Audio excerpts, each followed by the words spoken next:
यह कार्यक्रम रखा गया है कृष्ण जन्मोत्सव के उपलक्ष्य में। गार्जियन जी के आदेश रहने की रुचि सोहर और कजरी दो चीज हमारे मेन बा वो देख के तो हम बुलाए वो चीज हो जाए। सोहर भगवान कन्हैया के जन्म के बाद हुए, लेकिन उनके खातिर एक छोट सा लोकगीत भगवान भादव रोहिणी नक्षत्र रतिया तरहली अष्टमी की बतिया टूटी बेड़ी हाथ कड़िया जन्मे टूटी बेड़ी हाथ कड़िया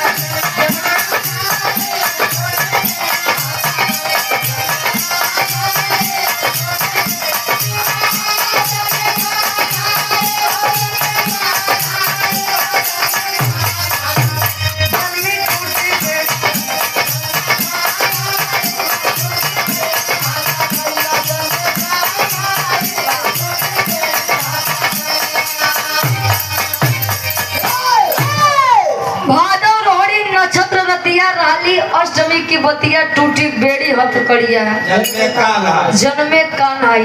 जैसा कि आप लोग जानते हैं भगवान कन्हैया माई देवकी के 8वीं संतान है।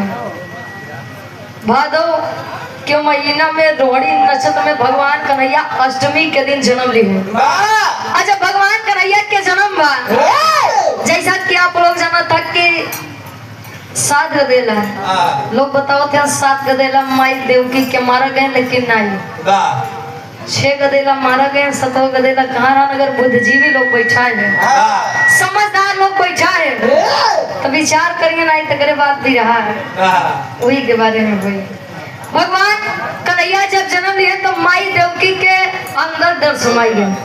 वासुदेव जी से कहा का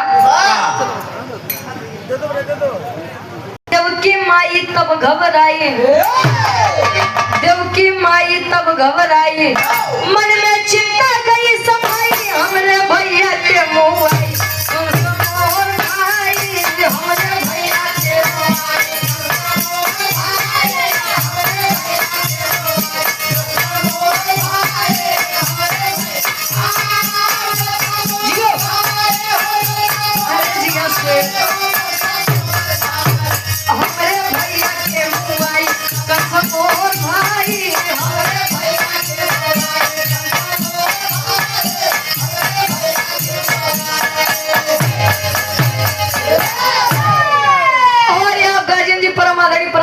आप शंकर यादव जी जैसा कि आकाशवाणी हुई थी कि मेरी 8वीं संतान मेरे भाई का काल बनेगी।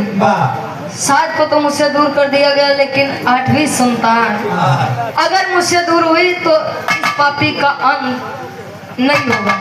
वासुदेव जी से विचार करते तब ले वासुदेव जी करते का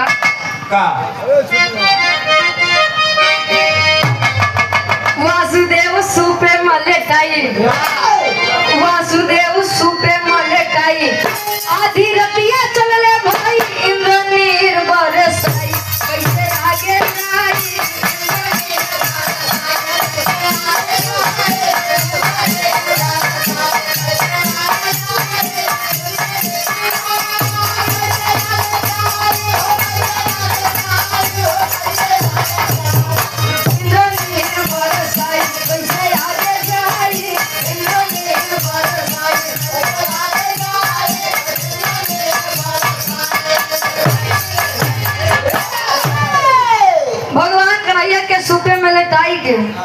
जेल के दरवाजा अपने आप खुल गया। जितना सैनिक रहे पहरा देते रहे कुल अपने आप सोई है। अच्छा कहा जाता है इंसान के अंदर यदि धैर्य है तो कुछ भी कर सकता है। धैर्य नहीं हो कि बस सोचता है यहाँ की बस कुल मिल जाए कह जाएगी।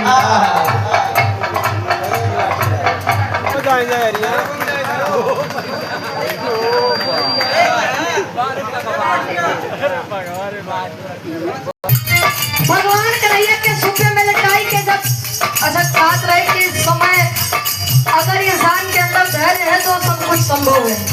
भगवान कन्हैया जन्म ले जेल के दरवाजा अपने आप खुला तो चाहते तो कंस जी का भी लगते मार देते हैं, लेकिन हर एक चीज का हर एक समय होता है। जब लाई के पहुंचे भगवान इंद्र जी जब नीर बरसावे लगे यानी जल बरसने लगा, पानी बरसने लगे तो सूपे के ऊपर सूप साइन भगवान कन्हैया के मुड़े पे रखे, सर पे जब रखे तब अपने मन में सोचा तनवार है हमारी किस्मत। क्या सोचे? अब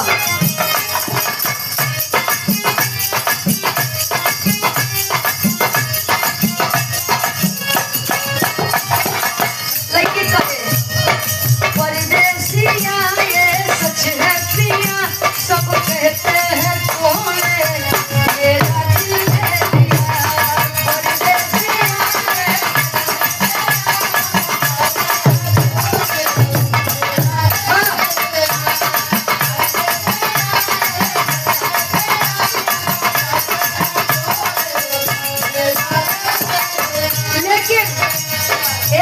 एक लाइन पर एक शब्द पर आप लोग विचार करेंगे। वासुदेव जी का मन में जवन चलत बारे हमारी किस्मत लइका हमार जन्म ले त्यागे आई आगे हमारे साथ होत का बात।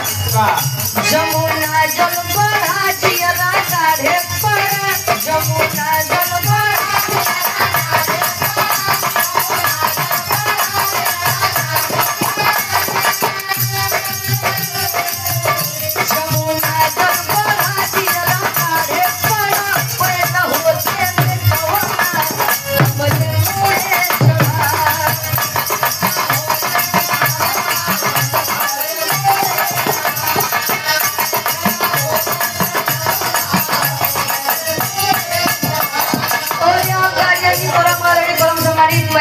गाढ़े पड़ा, पैदा होते बेटौना हमारे मुड़े चढ़ा। लड़का आज हमार जन्म ले आज कपारे बैठा। विचार करते हैं भगवान कन्हैया के लड़के जब वासुदेव जी जमुना जी में प्रवेश करे, जमुना जी उठान मारत है काहे बता कि भगवान कन्हैया हमारे पास आए बटे और उनका चरण अगर न छुओ तो गलत ही भगवान कन्हैया के पैर छुए बदे माई जमुना जी उफान मारत है।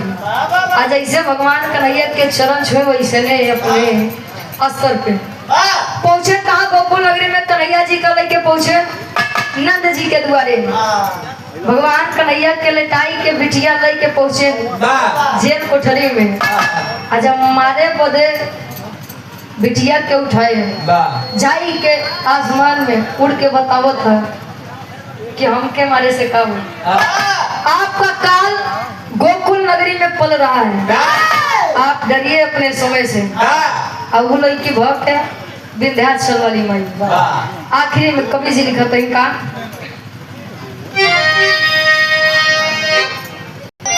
आखिरी भगवान कन्हैया के बहन माई विंध्याचल वाली माई।